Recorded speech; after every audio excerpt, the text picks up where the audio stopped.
Doctor علامہ محمد اقبال نے اپنی شاعری میں لفظوں کو وقار بخشا۔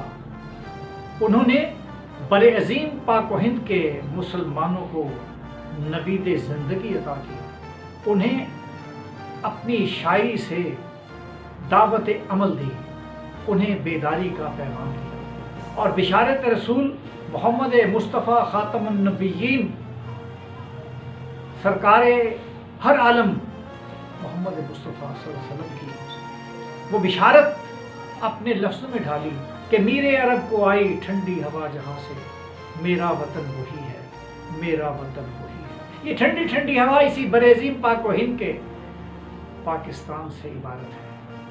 حضرات محترم، ڈاکٹر علامہ اقبال ایک تحریک ثابت ہوئے۔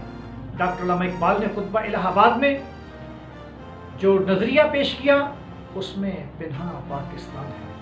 ڈاکٹر صاحب کی پوری شاعری عمل پر اکساتی ہے، اس لیے کہ انہوں نے جو لفظ استعمال کیے ان کے پس منظر میں خوابوں کی تعبیر ہی تو ہے۔ آج پاکستان جس بھی حالت میں ہے، جیسا بھی ہے، اس کے پس منظر میں اقبال کے خواب چھپے ہوئے ہیں۔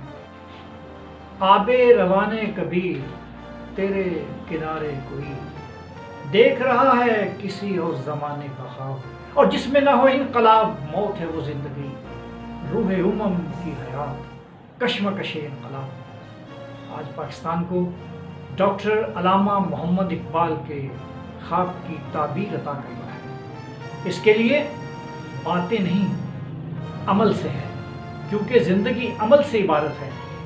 ڈاکٹر علامہ اقبال کا یہ خواب قائد اعظم محمد علی جناح نے پورا کر دکھایا۔ دونوں کی زندگی جہد مسلسل عمل فہم سے عبارت ہے۔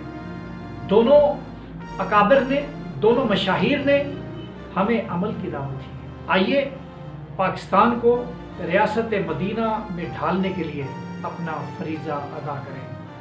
لفظوں کو حسن، سوچ کو رانائی دے گیا، اقبال میری قوم کو بینائی دے گیا۔ اللہ حافظ۔